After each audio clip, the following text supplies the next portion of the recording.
Hey guys, welcome to another episode of Thinking Like a Bank, where we show you how to think like a bank using the same strategies and principles that banks use to help you find more financial freedom in your life. I'm your host, Sari Ibrahim. With us today, I have a special guest, an awesome guest. His name is Dr. Connor Robertson. He's a podcast host of the Prospecting Show, organic growth specialist, accredited investor, and B2B business marketing specialist. Connor, welcome to the show. Thanks for having me, man. I'm excited. We're going to talk some cool finance today, so looking forward to it. Yeah, me too. Yeah. Before we jump into all the cool parts, the technical parts, tell us more about your background and how you got into this specific niche.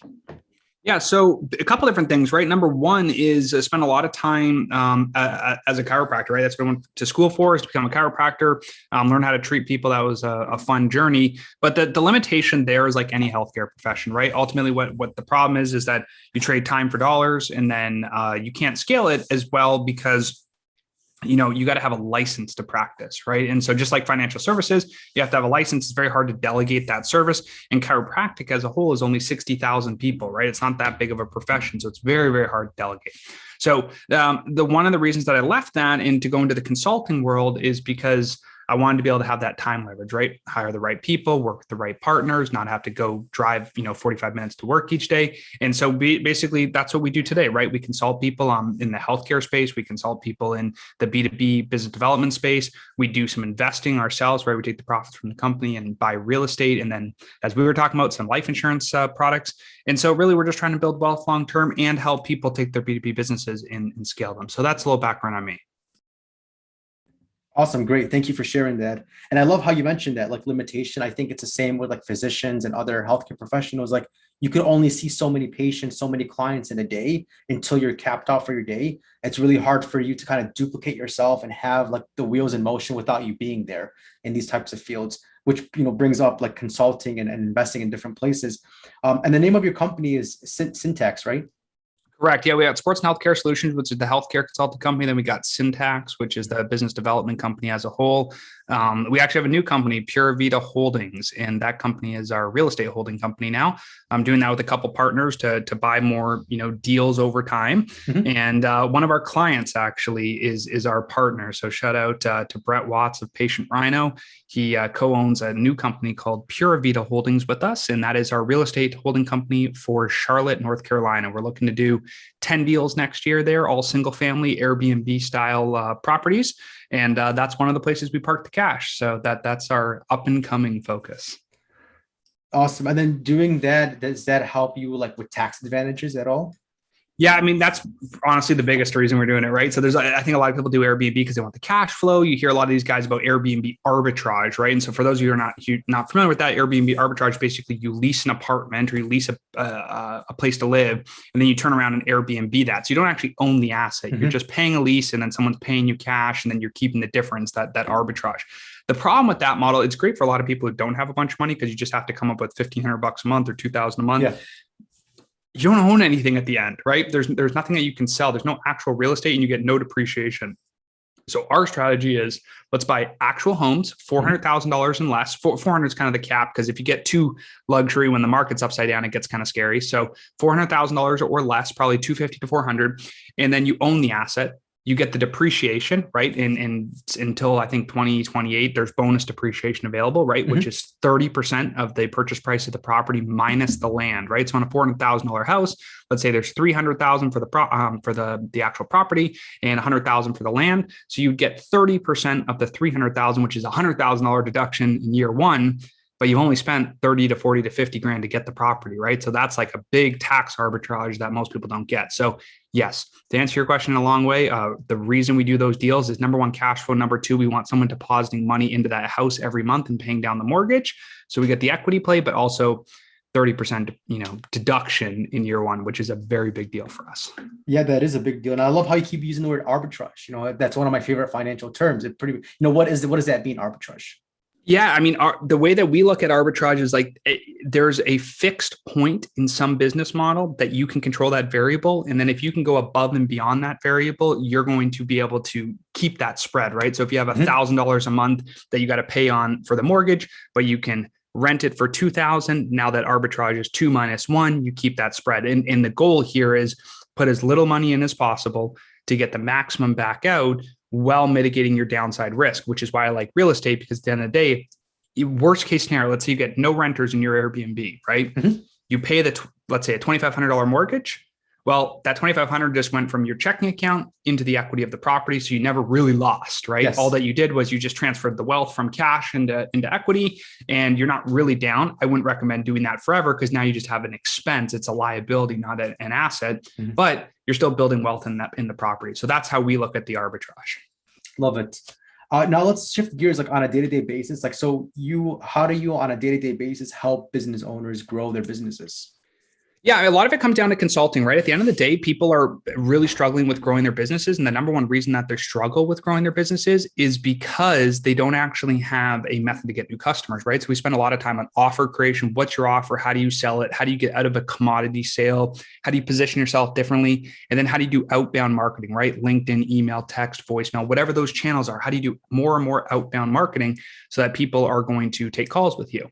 Our whole kind of funny side saying is we hate ads. There's nothing wrong with ads, but we just aren't good at it, and we just don't find them to be very profitable. So our whole business model is, how can we get customers without running paid ads? Okay, perfect. And then how do you do that? How can you like generate leads without really paying for ads? Yeah, so we specialize in a couple different things. One of them, one of the newer things that we're doing is Facebook group growth. You'll notice we have groups called Organic Outbound Secrets. If you want to join that, it's facebook.com/groups/organic outbound secrets. Basically, it's free content in there where we post like ways that you can grow your business without ads, right? So things like running cold email, right? You don't have to run ads. Running LinkedIn automation, you don't have to run ads, right? Running referral partners, you don't have to run ads. Running Facebook organic and messaging people, you don't have to run ads, right? So there's lots of ways that you can generate customers without ads, but it has to be B2B. This does not really apply in the business to consumer space. This is more of a B2B play. And if you are in the B2C space, there are lots of people who can help you, but you're probably going to end up running ads. Gotcha. Okay, that makes a lot of sense. So it's kind of different ways other than ads. More of a direct response marketing. Everything's direct response. Exactly. One of the things we've learned with most small businesses do not have a budget to advertise. Yes. They have a budget to get customers. And so when you're a small business, let's call that under $5 million, you're not doing brand, right? I know there's people talk about personal brand and your Instagram brand, all that, and that stuff's all cool, but I'm talking like real, like Coca-Cola can run $1 million a month in paid traffic on TV and get zero ROI because they're just doing brand. They're just putting it out there. Yeah. You and I cannot do that. We do not have that kind of budget, right? So what we have to do is direct response. Hey, I solved this problem using this technique. Are you interested? Some people say yes. Some people say no. The people who say yes, you take them to a call. You find the fit, right? What's their problem? What's your solution? You make them an offer. They say yes or no. They sign up. You make money, right? That's basically the way that the direct response world works. I just tell people, make sure your offer is good, because we can't make a bad offer better just by doing more marketing. We actually have to change the offer, change the thing that you have so that it's a more relevant offer for your audience. Yeah, definitely. That's my next question. So like, do you guys help with actual content creation? So there's a couple different parts of that, right? So content comes in multiple forms. One of the things that people ask us for is like, hey, you guys got some cool video content on your Facebook group and YouTube. Do we deliver video content as a service? No, but our whole thing is copywriting and positioning. So if someone comes to us and works with us, let's say in our implement and release program, that's 4 things: LinkedIn, email, text, and voicemail. Those are the 4 channels we work on. We will craft the offer. We will fix their LinkedIn profile. We will write the copy. We will send the messages outbound. We'll make sure the follow-ups all automated. So we will work on the offer and the copy, but we don't do actual video content for our clients. That's not our specialty. They can use our guy Avatar. He's on our team full time. He'll edit content, video content, YouTube content, stuff like that for our clients. But our business model is not in the let's make video content for people. That's not what we do. Okay, that makes sense. Okay, yeah, and words are key, and words are the primary thing that could drive leads and other forms of marketing is just the words that are used. So I love that. Now I heard you talking on a couple other podcasts about like coaching, and it seems like you're like an advocate of coaching. So what has your experience been with coaching? Yeah, I think that coaching, the biggest thing about coaching is you can learn to do things a lot faster if you have somebody who's already done it, right? That's the number one thing with coaching. So basically what you're paying for is to shortcut your time, right? You're basically trading money back for time. A lot of people go to work every day and trade their own time to capture money, but coaching is you trade your money to buy back time. Because if I come to you and I say, listen, like, I don't know anything about financial services, I want to learn, I can cut my learning curve. I can take your 10, 15, 20 years of experience Mhm. and install it into my brain in probably 3 to 6 months. And I can pay for that to happen by getting a coach, right? Or getting a consultant that can show me how to do it. Most people are just like, I want to learn it myself.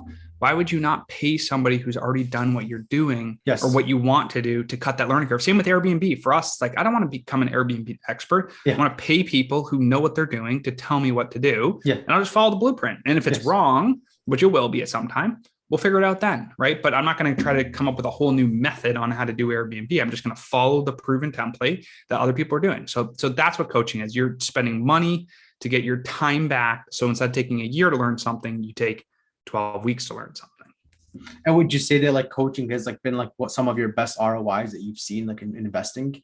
So couple things on big ROIs. Number one, the podcast, right? Having a podcast where people are able to tell you what they do, how they do it, their skill set. That's been a huge benefit. It's not really just a financial ROI. It's like a relationship ROI, right? You get a lot of opportunities there.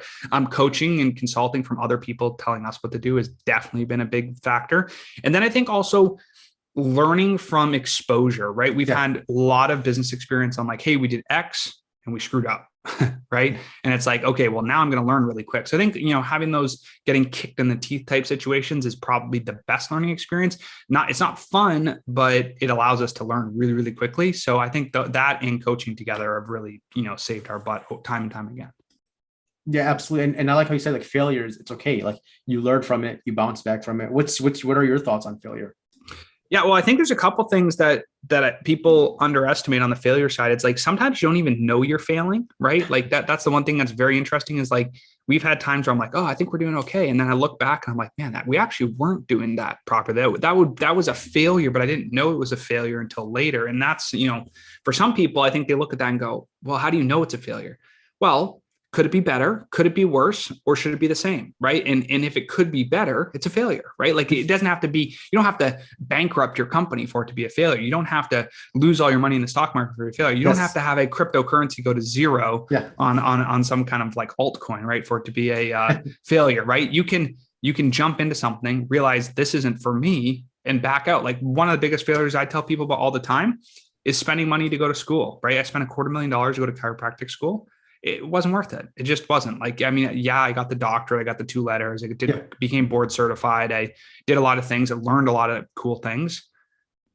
Yeah, is it worth $250,000? Probably not, right? If I took $250,000 and put it in the market at 8%, it could never work for the rest of my life and be fine, right? It's like that would be a good ROI. I had negative ROI in chiropractic, right? There's nothing wrong with the profession. I don't want anyone who's listening to this be like, hey, this guy's crapping on chiropractic. I'm not. I'm just saying the investment level at $250,000 to do that doesn't lend to a great ROI. And I just don't think education in the traditional schooling system today is really needed. I just don't see it as needed. You can learn from people without having to go to school for sure.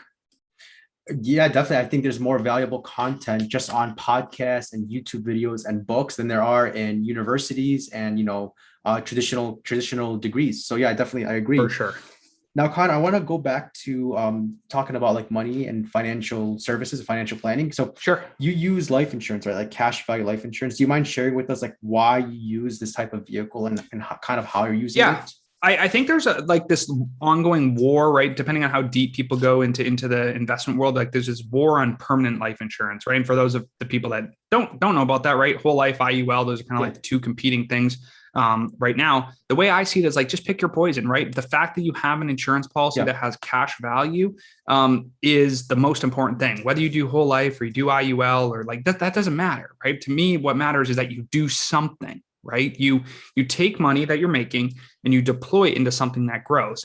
I personally like the Section 162 executive bonus design because you can have a corporation that funds it. And if you do the double bonus design, right, where the corporation both gives you the policy and pays the tax for you, now on the personal side, it's great. And it really helps to be the guy who controls both of those, right? If you're the employee and the corporation, because now you can basically self-fund an IUL or a whole life policy. Doesn't matter what the carrier is and what the policy is, but basically you can fund it. And then ultimately you can just grow because you've used basically post-tax money because you've Yes. already paid the tax day. It's growing tax-free. And I Yes. think a lot of people don't know this today, but like an IU or a Roth IRA, it has limited exposure, right? Yeah. $6,000 contribution, can't touch it till 59 and a half.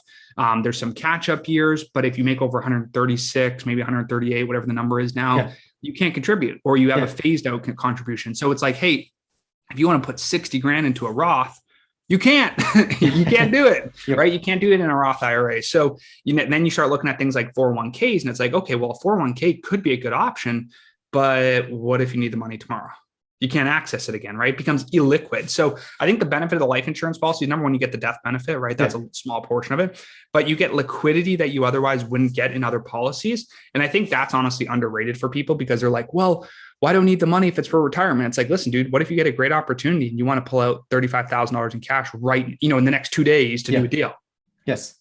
That makes sense to me, right? That is something that you could do. Not a lot of people look at it that way, but the way we design all of our policies, or the ways we have so far, is very little death coverage, right? Yes. Very high cash value, like almost 95% cash value.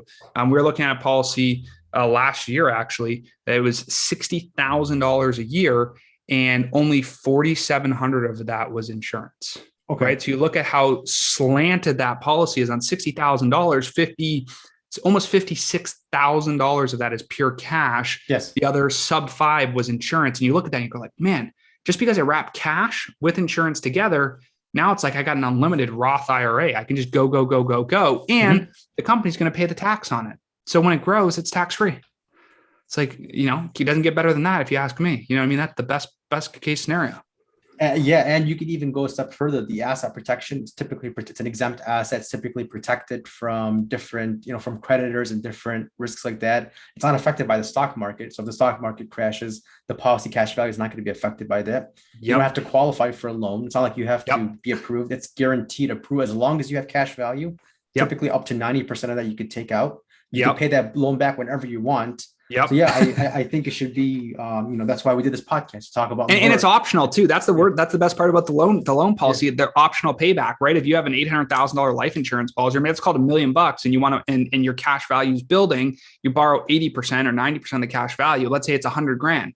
Well, if you just don't pay it back, now your life insurance policy just goes down by that $100,000. So it's like, hey, that's the future use problem, right? Like that's not a today's problem. So you can have the living benefit, if you would, that the today's cash work for you to build real wealth. And like the arbitrage again, right, that you're doing is you're arbitraging today's benefit for tomorrow's potentially reduced benefit, right? I borrow $100,000 from myself in the policy to use today to do 3 real estate deals. Well, do I really care in 50 years if I'm down $100,000 on a life insurance policy? Probably not, because now I have 3 more homes that I own in the next 20, 30, 40 years, right? That I can liquidate there too. So it's a win-win-win. Yeah. And you're taking 100,000 from the future, and that future is probably going to be $5 million death benefit. So you're taking a smaller portion from something much larger in the future. Exactly. And I think the other thing too is like, the tax deferral strategy associated with it is super strong too, because if you can do a double bonus design, you can get the corporation to pay for it. It's the best of both worlds. It's like a Roth, but unlimited, but it's kind of like a 401k because you're deducting it from the business, and it's liquid, and you can loan it to yourself. So you don't, like you said, you don't have to get approval from the bank, and you can also just use it whenever you want, which is, super flexible. Now, I think there's trade-offs. One caveat to, but thing people have to remember is if you do a policy that gives you access to your money right away, you are paying for that somehow, right? You are paying from that in your premium or whatever. The way I have done our policies in the past is no accessibility for the first year. And for us, it's reduced our cost of insurance a little bit because, the insurance company is going to get our money and they can invest and do whatever they want. But I don't need the money tomorrow. I have a business that can cash flow money. Yeah. So if I need money, I know what's coming every single month. Some people, they're like, let's put money into the insurance policy and take it right back out. That's fine from a strategy standpoint, but remember, you are paying for that. Quick access to cash costs money. Yes. Longer access to cash costs less money, right? Yes. So it's like, you got to decide what you want. Do you want the death benefit? Do you want quick access to cash? Do you want liquidity? Do you not want to have to go to the bank for a loan? What is your goal? And then set up the policy around your situation, right? So I think that's really important that people understand that. Yeah, thank you for clarifying that. That makes a lot of sense. The distinction between using money now and using it in the future, and the cost of doing that. Now, Connor, you obviously I could tell, like, you're really, really motivated. You're super on top of things like business wise. Like, what are some things you do to stay motivated? What are some of your habits? Yeah, I think having financial goals is kind of a big thing, right? We have both actual direct financial goals and indirect financial goals, right? So an example of a direct goal is, hey, we want to make X dollars per month right now, or I want to have X dollars in profit or revenue per month or per week or per year. Those are the direct financial goals. The indirect financial goals are, hey, let's make sure we have 100 homes in the next 10 years that we own, right? That's not a direct financial goal, but we know that the asset's being built. We have leverage. We can borrow against it. It's a physical good. Like, those are indirect financial goals. So same with the life insurance policy, right? That's a indirect financial goal because it's not making money today, but it's one of those things like I can access it. I get flexibility. So I like to have goals that are bigger than what we could possibly hit, right? Everything's got to be a bigger goal than what you currently have. Yes. And then just go after it and try to hit it. I think numbers are very easy to measure for the most part. And if you set financial goals, it just makes it a little bit more of a game. I see business and consulting and everything we do as it's a game. It's like Monopoly, right? Yeah. We're trying to build wealth over time. We're just trying to do it strategically. Yeah, absolutely. Yeah, definitely. I love this, so how can listeners reach out to you and learn more about you? Yeah. So if people are like, again, if you're a B2B service-based business and you're somebody who's like, hey, I want to grow, I don't have a budget for ads, you sell something, again, B2B service-based, not products, not consumer goods, none of that. You can check out Syntacz.com. That's syntacz.com. Or you can join our Facebook group and see our content. That's facebook.com/groups/organic outbound secrets with an S on the end of it. Those are two places you can check it out. All the content's there for free. There's nothing to sell. There's about 3,000 people in that group. Everyone's a B2B service-based business, marketing agencies, financial services, CPAs, accountants, those kind of people. So come hang out with the crew that's trying to build wealth long-term, right? All those people in there are super money motivated and super business motivated. So come hang out and have a good day. Awesome, Connor. Thank you so much for being on the show. I'm looking forward to having you back on in the future. Thank you so much, Sari. Have a great day. To learn more about what we do and how we can help you grow more wealth, please visit www.finassetprotection.com. That's FIN assetprotection.com. The topics presented in this podcast are for general information only and not for the purposes of providing legal, accounting, or investment advice. On such matters, please consult a professional who knows your specific situation.